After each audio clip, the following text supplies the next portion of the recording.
Bonsoir, juste une question pour rebondir sur l'approche sociopolitique. Vous avez parlé des hommes, des femmes, de constats d'inégalité, de deux pays, la France et les États-Unis.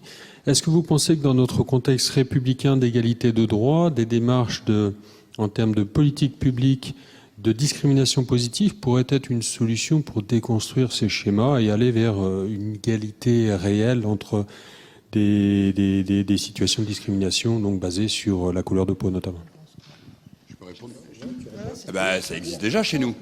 Notre pays le pratique déjà. Nous avons la parité au niveau électoral. C'est bien une politique de discrimination.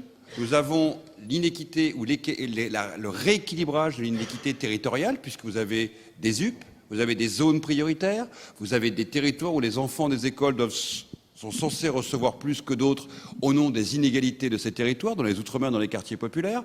Nous avons, pour l'entrée dans certaines classes préparatoires, dans certaines écoles, des politiques spécifiques de discrimination, ça existe. En même temps, la République refuse de le dire. Mais attends, C'est toute cette ambiguïté. elles sont sociales, hein, c'est des discriminations positives sociales. Oui, c'est pour ça qu'on refuse de le dire. Alors qu'on sait très bien que quand on parle des quartiers populaires, on parle des petits noirs et des petits arabes. Hein?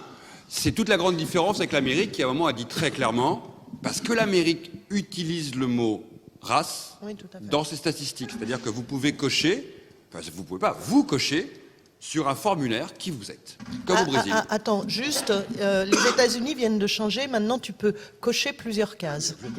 Ah, t'as toujours pu cocher plusieurs cases, hein. Ouais, non, Et tu peux même en cocher une aucune. Maintenant c'est mis clairement. Quoi. Ouais, t'as aucune. Avec des exemples qui sont assez marrants d'ailleurs. Moi, personnellement, je pense que effectivement, avant peut-être de mettre une discrimination positive, c'est essayer de faire une photographie de la réalité des choses. C'est-à-dire, effectivement, faire des statistiques, tout simplement. Mais en même temps, si vous faites des statistiques, c'est dangereux pour ceux qui sont dans une certaine position.